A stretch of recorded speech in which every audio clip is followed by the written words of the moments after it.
बहुरूपी ही पुरातन कला जोपासत आपला उदरनिर्वाह करणारी जमात हळूहळू नष्ट होत असून बहुरूपी कला सादर करून आपल्या कुटुंबाचा संसाररूपी रहाटगाडा कसाबसा हाकण्याची वेळ लोककलाकारांवर आली आहे।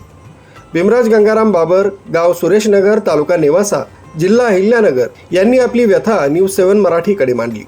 आता बहुरूपीची कला आता ही दिवसांदिवस आता लोक पावत चाललेले, त्याच्यामुळे लोकांचं दुर्लक्ष आमच्याकडे व्हायला, लोक आता ऐकून घ्यायला तयार नाही।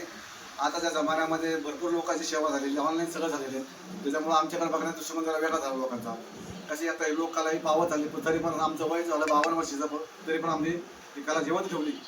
बरं का सर, गावोगाव जाऊन भटकंती करून आम्ही उदरनिर्वाह करतो। आम्हाला शेती नाही, वाडी नाही, काय नाही, आमच्या ह्याच्यावरच आहे उदरनिर्वाह।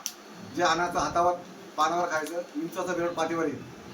मला काहीच अपेक्षा नाही, मानधन होतं पण ते आमचं बंद झालं, कलावंताचं मानधन बंद झालं। मी जे केलं आहे ते आमच्या मुलाला करायला आम्ही लावणार नाही, का की आमच्या मुलाचं शिक्षण झालेलं आहे, MA ग्रॅज्युएशन झालं बरं का सर, पण तरी 4 वेळेस भरतीला गेला होता, पण भरती झाली नाही सक्सेस। पोलीस भरतीत गेला होता, पण आमचं एक स्वप्न आहे, आम्ही डुप्लिकेट आहे पण त्याला ओरिजिनल बनवायचं आमचं एक स्वप्न आहे। पण त्या कुठल्याही शासनाचे आपल्याला आम्हाला मानधन काही नाही। राजू देवळेकर, न्यूज 7 मराठी, इगतपुरी।